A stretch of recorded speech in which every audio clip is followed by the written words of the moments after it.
Welcome to Food Friends, a podcast inspiring home cooks to try new dishes in the kitchen by sharing trusted recipes, tips, and friendship.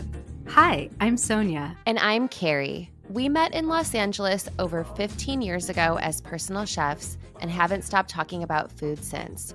We're so glad you're here. Hi, Sonia. Hi, Carrie. Sonia, it's a season of indulgence. Yes, it is. I think about what kinds of foods can be not just romantic, but feel special. Because I'm not just interested in a romantic meal. Sometimes you really want to create a meal that just feels nice and loving, regardless of who you're eating it with. But I think today we're talking about meals that you're making for someone, maybe someone romantic, maybe someone you just care a lot about, that can be made quickly with ease. Yes, and that feel indulgent and special. That have Exactly. an amount of decadence in them, and we have several recipes to talk about, and I think you can define decadence however you wish, you know?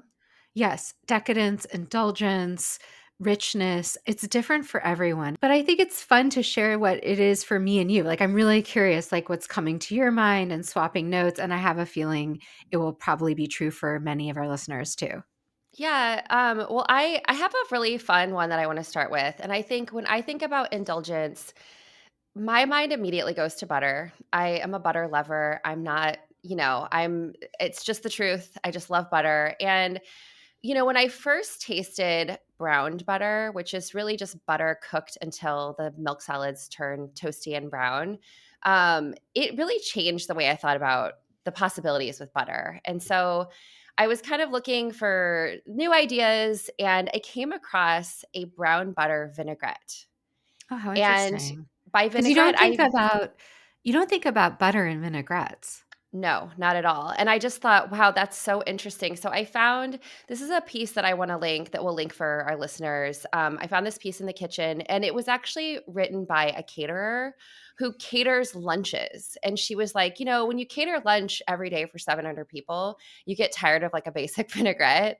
So she said, when I kind of discovered this brown butter vinaigrette, it really changed the way I thought about what was possible. And I completely agree with her sentiment because butter solidifies when it's cold. And so to put it into something that you think of as cold is, doesn't really work. But it's, there's a couple of really great keys to this. And what I love about her piece in particular is that she leaves a lot of space. So you can use a vinegar, you can use a balsamic vinegar, you can use a apple cider vinegar, or you can use an acid like lemon juice or even orange juice. And so she has a great video. You brown your butter, you pour it into, something that you can emulsify it in. She has a hand blend or an immersion blender that she uses, but I put mine in my Vitamix.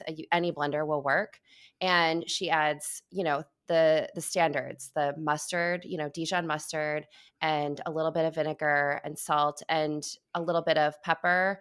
And she includes parsley in hers, which I think just adds like a nice brightness. And then you can add that to a lettuce salad. You can add that to a roasted vegetable. You could pour that onto like a piece of fish, which would be really nice if it was browned butter and lemon and Oh, parsley. yeah. That's a perfect thing to put on fish. Have you ever done this before? I've never made a brown butter vinaigrette. I love brown butter, and I love brown butter with lemon, especially on sort of like a delicately cooked piece of fish, like Hmm. a piece of sole, or, like kind of the classic sole meuniere is what you Right. think of, like that French classic lightly breaded fillet of sole or a fillet of a delicate white fish. What I love about what you're talking about, though, is sometimes we forget about salads and vegetables as indulgent foods. Yeah. And I just love having a vegetable as part of my meal, even if I'm having a special occasion evening. And so the idea of taking salad and making it rich with a browned butter vinaigrette.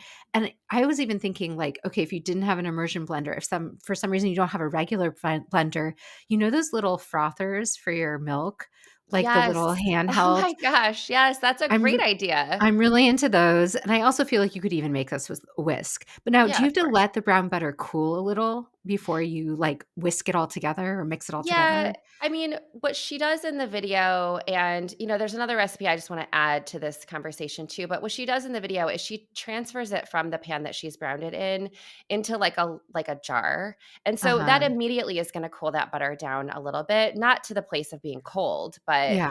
I think just takes the heat out of it, especially if you're adding something bright and fresh like lemon juice to it. But I did come across another recipe that was called a double butter salad. And I found this in a cookbook that I own called Fat by Jennifer McGlagan. And I picked up this book many years ago and I've cooked a few things out of it. I've never noticed this salad before, but she calls it a double butter salad and she makes a brown butter vinaigrette and then she puts that over like a butter lettuce, like a Boston lettuce or a Bib lettuce. It's just like a fun play on the idea. And the one tip that she offers in there that I think is really critical for anyone who wants to try this is make sure your lettuce is at room temperature, which makes Right. so much sense. Like if you were just making a salad, you might just pull your lettuce out of the refrigerator and you want to let it sit out because you really want that experience of this like luxurious vinaigrette pouring over your greens.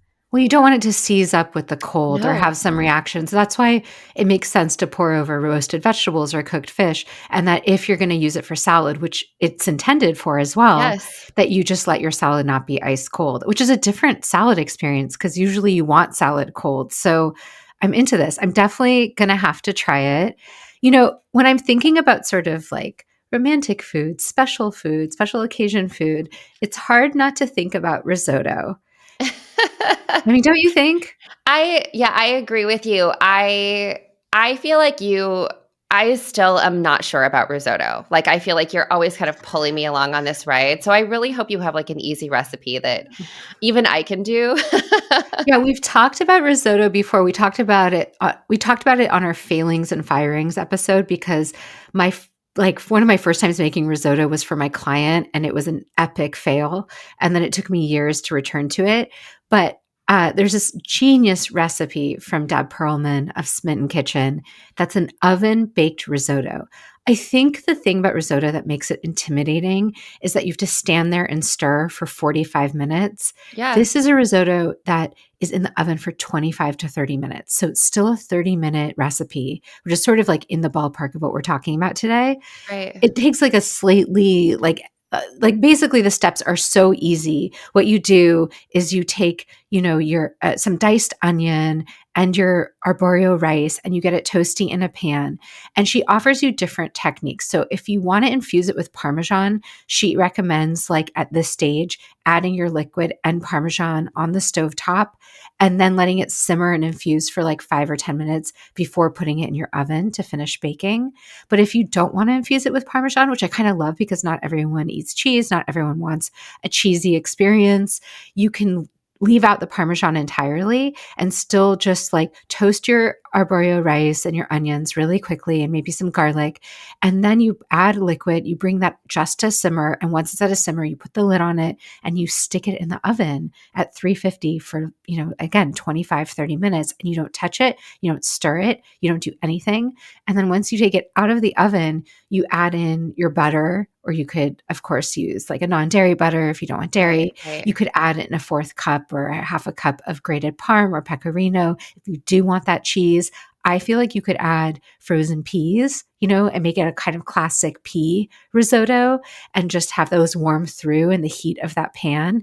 And I just think risotto is something that makes people feel special. Like when you make it for someone, you feel cared for. It's so homey. It's basically elevated porridge.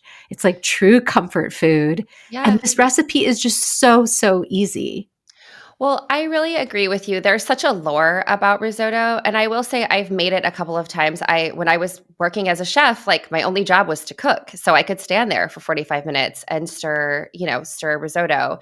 But I really love the idea of being able to put it in the oven, and I think what's important to think about is that when it's on the stovetop, the heat is only coming from the bottom, which is why you have to stand there and stir it because Yes. otherwise it would just burn on the bottom. But if you once you've gotten it to a simmer and you can put it into the oven, then it gets that sort of even heat coming from all sides. And that's what allows it to still be creamy, but not burn. And I love this idea because you can make this indulgent and very comforting dish, but you don't have to stand there. Yeah, and people love like shaved truffle on risotto. You could add it, you can make it as fancy or as simple as you want. And I'm pretty sure there's like an instant pot version of this that I'll try to find and link as well. Because I love to make congee in my instant pot, which is Yeah. also a rice porridge that's often made on a stovetop. So I just love these kind of hacks. And yes, it's not traditional. And maybe it makes some people sort of like recoil, like, blasphemy. Risotto is meant to be made luxuriously on a stovetop, stirring forever. But I also feel like take the wins where you can get them. I completely agree. Well, I have another indulgent meal that I think is indulgent in a couple of ways, but the piece that I think is kind of awesome is that it's a sheet pan meal. And it's sort of inspired by a couple of ideas that you've put out there over the years of our friendship and also of our podcast. So I love sausage and grapes sheet pan meal. Yes. So you get, pick some of your favorite sausages, some just regular grocery store grapes, some onions, leeks, shallots, any kind of like the aromatics, garlic, and you space that out on a sheet pan and roast it in the oven. And what happens is, I think you want to toss your aromatics maybe in a little bit of olive oil just to get them going. But what happens is whatever fat is in your sausages, you want like a good high quality sausage. That fat will render onto your sheet pan and it'll sort of like give hugs to all the other things that are on your sheet pan. And I think that mingling of sweet and savory and salty, our family does eat pork. So in this case, I would definitely be using some like really rich pork sausages. But you don't have to, you don't need that. There's all kinds of great sausages available out there. But one other thing that I think is really, I have mixed feelings about rosemary as something that I use in my kitchen, but this is a great place for a fresh rosemary because it just adds I'm this actually, wait, incredible. I'm shocked. Hold on.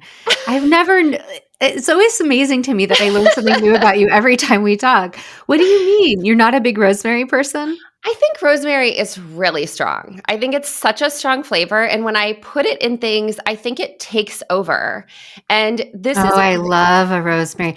This is I know you why do. in your white bean soup you add oregano instead of Yes, rosemary, whereas it I is. always make You rosemary always instead of thought that I put wow. rosemary in, and I just think it like really dominates the flavor. And so, but in this case, with sausages and grapes and onions or leeks or whatever those things, it like adds its own note of flavor and doesn't take over everything else.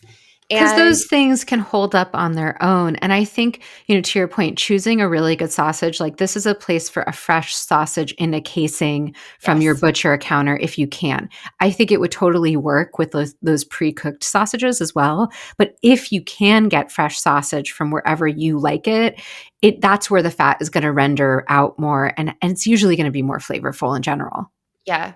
And what I would offer too about this is like this to me is an indulgent meal with like a piece of, a baguette, like a crusty piece of bread.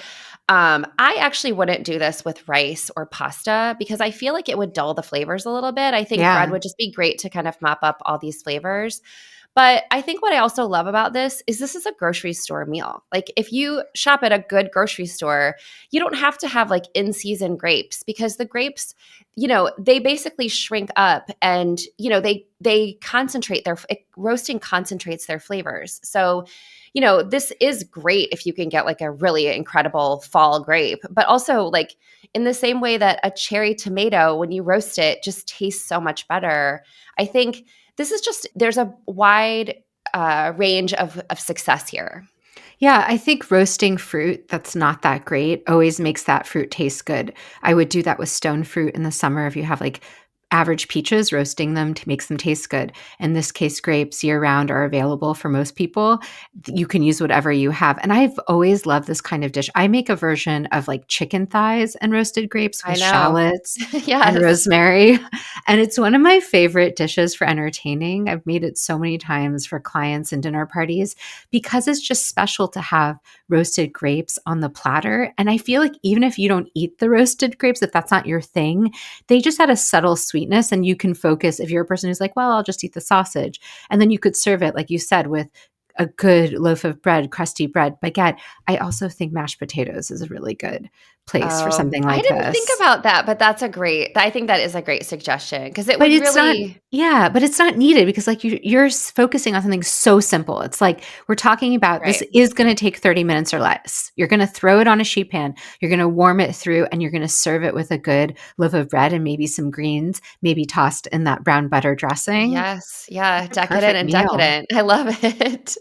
It's so fun to think about like the various ways, right, that things can taste a little different, a little more special. And I'm going to have to sell you on this, I think. But as an unabashed lover of beans like yourself, I think beans have a place at an indulgent meal. Oh, I don't And know if I agree with this. I mean, well, we love beans so much, but I don't know that I see beans as like a decadent. I I don't feel think like they're so decadent. I think anything can be decadent. It's about how you prepare it. I think a carrot can be decadent if you Or a make it in the salad, right way, right? or a salad, as Or a to your salad. point. All right, fair So enough.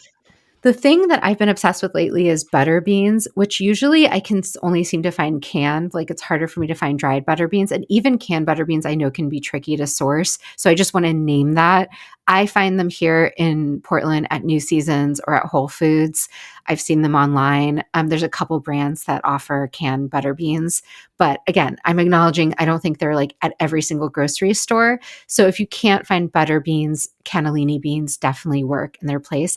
But the thing about butter beans that are so fun, or even like a Corona bean, which is similar, is they're just wide and flat and they are buttery. And so they're kind of big beans, which is just a fun switch up of like a regular size bean. And so there's this recipe that Justine Doran shared, and she was on our podcast Yeah.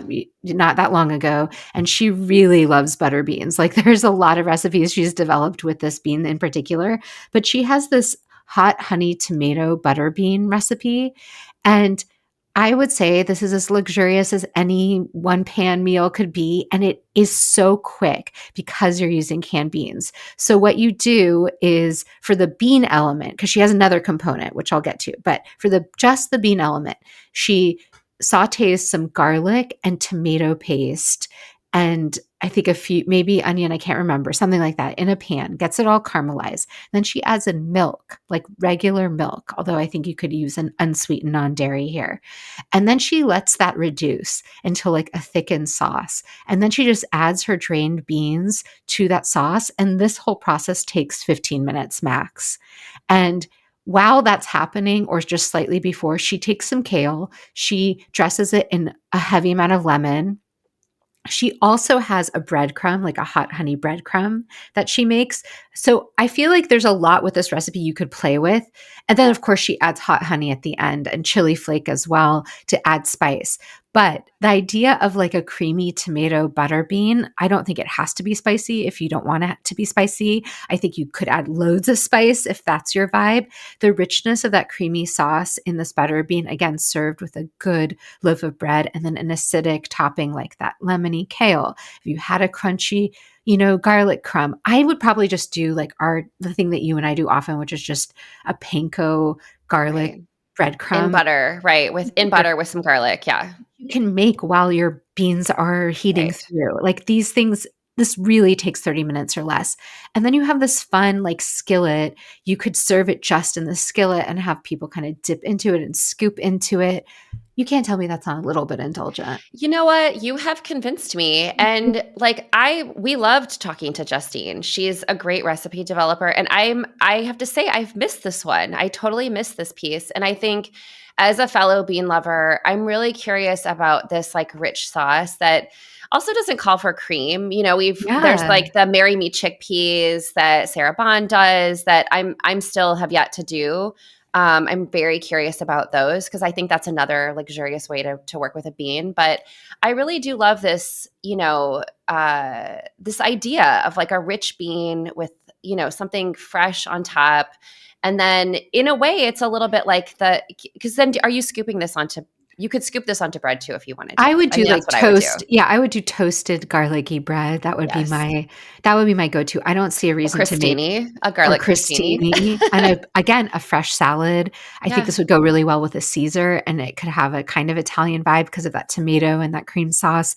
And there's another version of like just a lemony sort of garlicky butter bean recipe that I also saw that's sort of similar. I'm going to link both because I feel like you could take this concept in so many directions, saute some aromatics, add some liquid, simmer your butter beans, serve it with really good bread or something toasty and crispy. I mean, it's kind of a perfect meal. And you could imagine like candlelit, like maybe you have a beautiful radicchio salad that's like perfectly beautiful and purple with some citrus wedges. I just feel like there's something about beans I think that can be exciting and then they get undersold.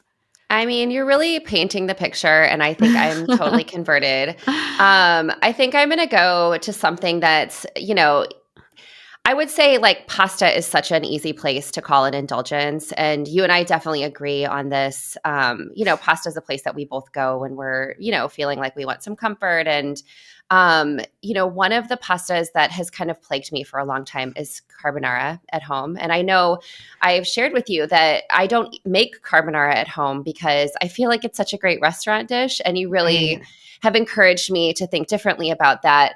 And I want to say, I have discovered this carbonara made in a mason jar recipe that has changed What? my life. And I am never going to make carbonara in like the traditional way again.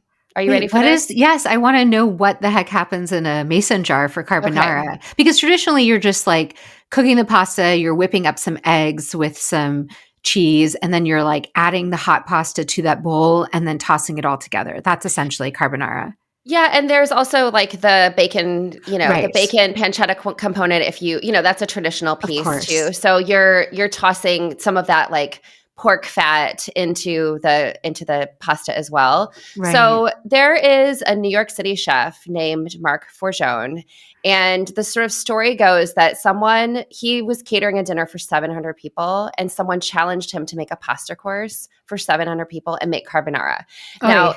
already that gives me so much anxiety, but he came up with this brilliant idea, which I will say works so much better even when I make it. I'm like, I can't believe this works, and it totally does. You do all the basics, all the things that you already know. So you get your pot of water going. You definitely want to use high quality ingredients. You want your egg yolks at room temperature.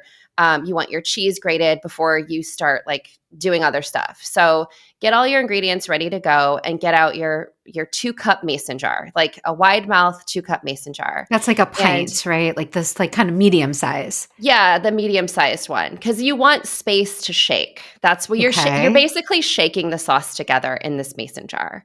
And so what you're doing is you're browning your bacon, your pancetta, your guanciale, whatever if you're using that. And once that's crispy, you remove it from the oil and you want to save that fat. He also recommends that you add like a little bit of olive oil and a little bit of butter in there. That's such a chef move. And then you drain off like I think all but 2 tablespoons of fat if you're just making one.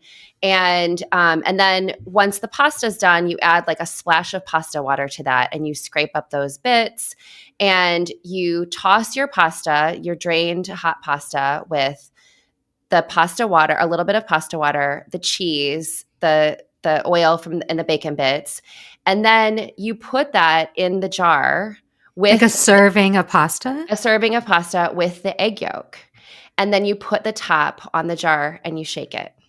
and it makes that pasta sauce And so there's enough glossy. room, like in the 2-cup mason jar, there's enough room to There's shake? there's enough room. It has to be a 1 serving of Yeah. pasta. Like, when I do it, I, like, take my yeah, I use bucatini, I use spaghetti, but I take take it and I separate it into 8 servings so that I make sure. Wow. And I will say there's a couple of, like, he has also gone on, how you go on morning shows and you demo recipes? Yes. I saw this video of him going on a morning show, and he was demoing this recipe, and this is where I'm gonna put out a shout out for my wide mouth mason funnel, that if you have a wide mouth funnel to put on top of your mason jar, it makes it so much easier to get that pasta in the jar. And I sort of watched him, like, fumble putting it in there, but I will say he says, like, part of the presentation is that you want your egg yolk to be intact. And I gotta say, I cannot keep my egg yolks intact, and I don't think it But matters. why isn't it the point to get the pasta coated in the egg yolk by shaking it? Why would you want it intact? Part of the presentation is that, like, you put the pasta in the jar first, and then you put this, like, Oh, perfect egg yolk on top. And I just, like, and then I've tried every it several times. person And then you put the top on, and every person gets to, like, break their egg oh, yolk and shake it. And got it. And for me and my family, like, by the way, James and Mac are, like, thrilled to receive this jar on their plate and get to shake up their pasta and then pour it on their plate. It's amazing. Yeah, and who cares if the egg yolk's And intact? who It's a cares very if yes. interactive. That's a fun little treat. I love that because carbonara is really rich, and it is, I think, like a really fun date night or special occasion dish, like we're talking about. Okay, it also is making me think of something we've never talked about. You and I've never spoken of this before, but I kind of am pro fondue nights. Oh my god. We have never talked about this. I've never done a fondue night, but You've I never made, have you ever made fondue?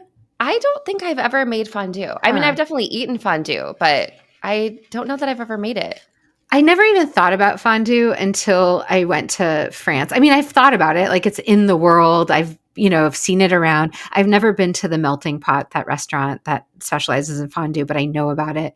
But few years back, I was visiting a really close friend in France, and for dinner we had fondue. And they didn't even have a special fondue pot. Because I think one thing that keeps people from making fondue at home is this idea that you need this special pot, and then Right. it's kind of a tricky thing to do, or you need all this equipment, you need those special skewers.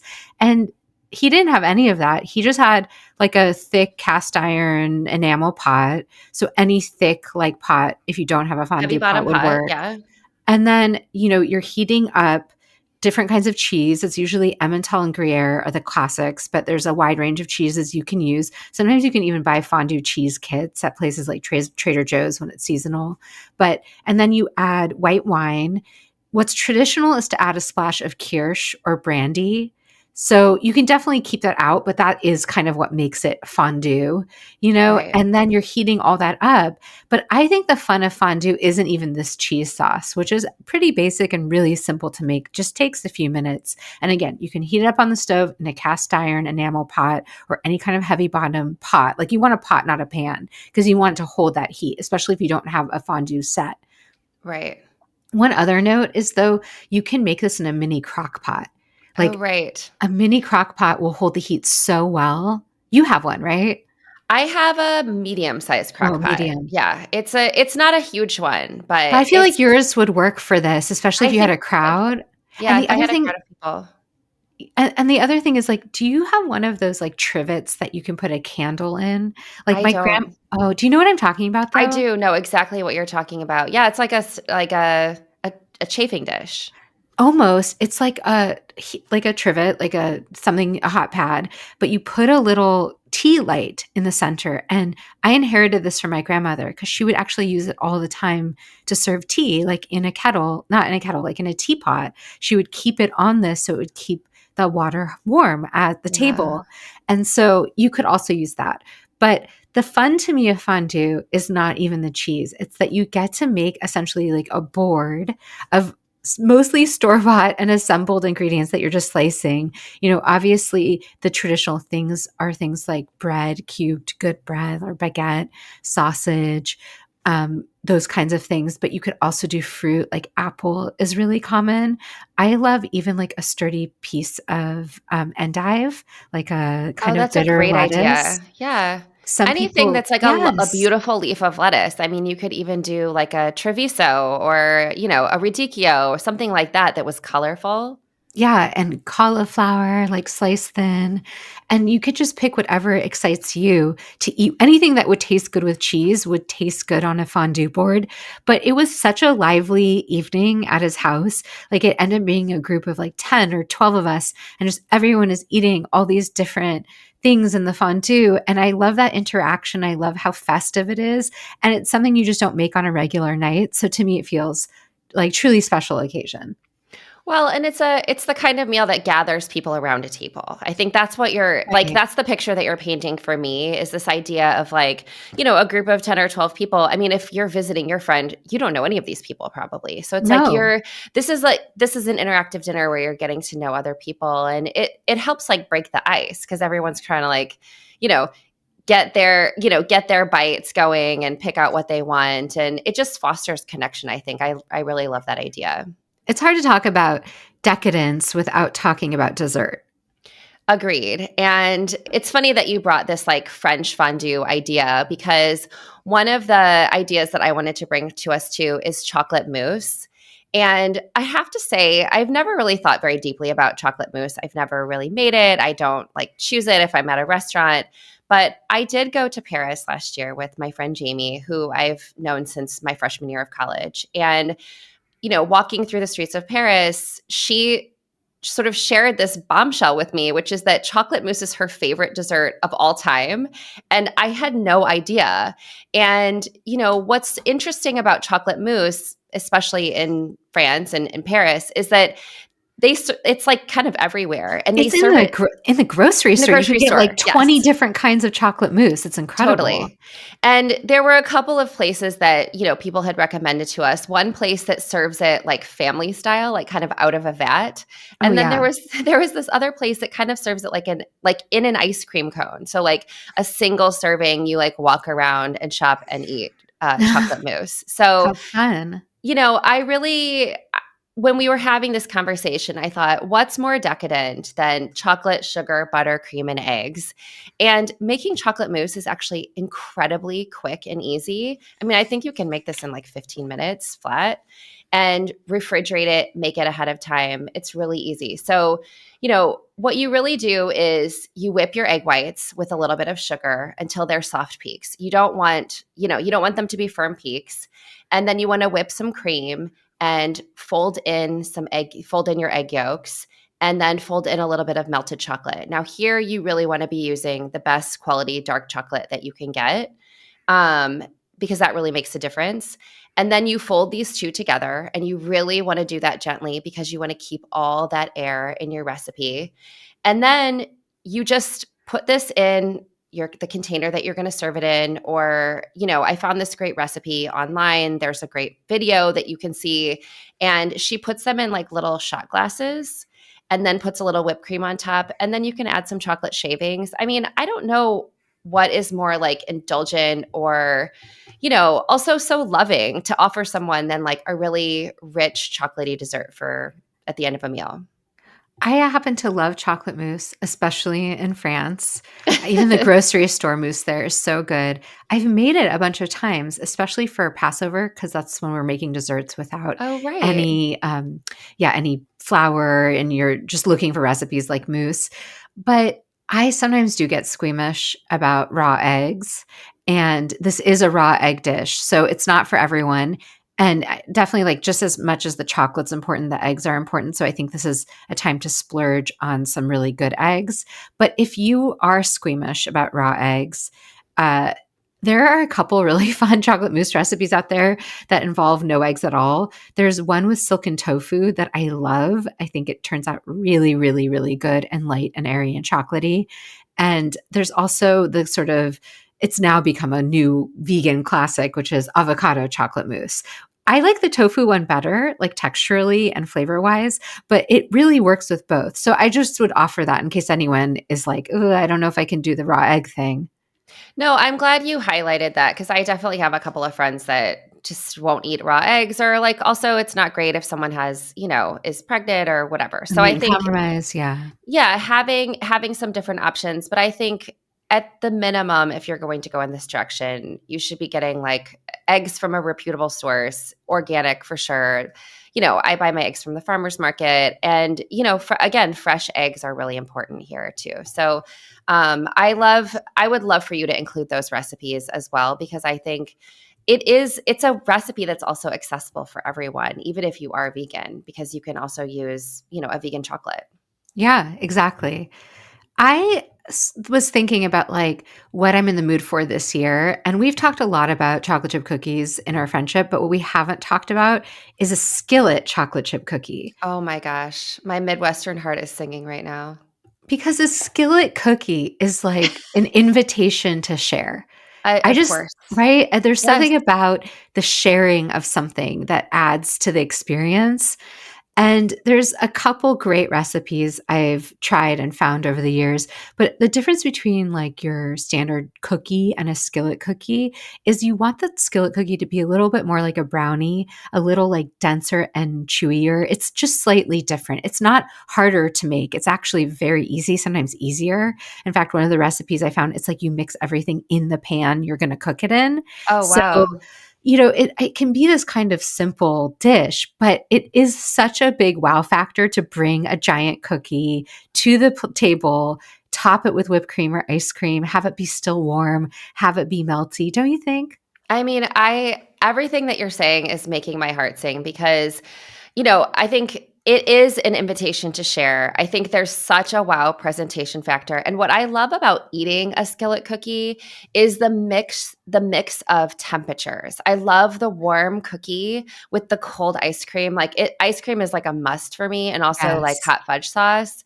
And like sure, I can do like the whipped cream but I do want a few cherries on there, but I think like the hot cookie with the cold ice cream and as it's kind of melting around this is an intimate dish because you're not going to make this for like your boss if you invite them over to your house for dinner, like Well, it because you depends don't. what kind of relationship you have with your boss, Fair but enough. Fair enough. But I think this is like if you and Jonathan came to dinner at my house, this would be a great dessert for all of us to like you dig in with your spoons. I guess don't invite your germphobe friends over to like well, share this with you. you can slice and serve it if you have a Fair germaphobe enough. friend. But I Yes. just think the few things to know about a skillet cookie is typically the recipes have additional egg yolk instead of just an egg. So often you'll see either they just have egg yolk or egg plus egg yolk. That's going to make a chewier cookie. They also always have a higher ratio of brown sugar to white sugar, which I love in any kind of chocolate chip cookie. That also adds to the chewiness because again, it's a different texture you're looking for the skillet. Right. And then it's some people like to brown their butter, which I think makes a really nice touch. So even if the recipe doesn't call for it, you may choose to, instead of just adding melted butter, to brown your butter and have that extra note of caramel flavor. And then you whip it all up and, 10 minutes or less. It cooks in 20 minutes or less. It's a 30-minute dessert. And then you have this beautiful thing that you just get to serve right as it is coming out of the oven. Well, and I will say one more thing as a former Outback Steakhouse waitress that served many of these is that this is the kind of prep that you can do the day earlier in the day or the day before. You can make the dough and have it ready, and you can put it in your skillet and have your oven ready, and you can stick that in the oven when you sit down to dinner. Because that's what I used to say to my customers. Like, do you think you want to order the skillet cookie? Because I need 15 minutes to put it in. And so I think that idea of like, not only did you make this incredible dessert, but that it's easy to time it for when you're ready for dessert. Well, also, it makes your house smell like chocolate chip cookies as you're eating. So it's getting you even more interested in dessert. Also, I just love that you worked at Outback. It thrills me. In college, yes, it was. I mean, the smell of the kitchen when those skillet Yeah. cookies would go through it's so incredible. Well, now I am definitely in the mood to make some of these recipes. This has been really fun. I love this idea of like an indulgent dinner that also only takes 30 minutes. Yeah, there's so many easy ways to have a special night eating in. Yes. Well, until next time. Till next time. Bye. Bye. Thanks for being our food friend. If you enjoyed our podcast, please subscribe, leave us a review, and share this episode with friends. We love hearing from you, so follow us on Instagram or drop us a line at foodfriendspodcast.com. Yes, we'd love to hear from you and your food friends. Happy cooking and eating.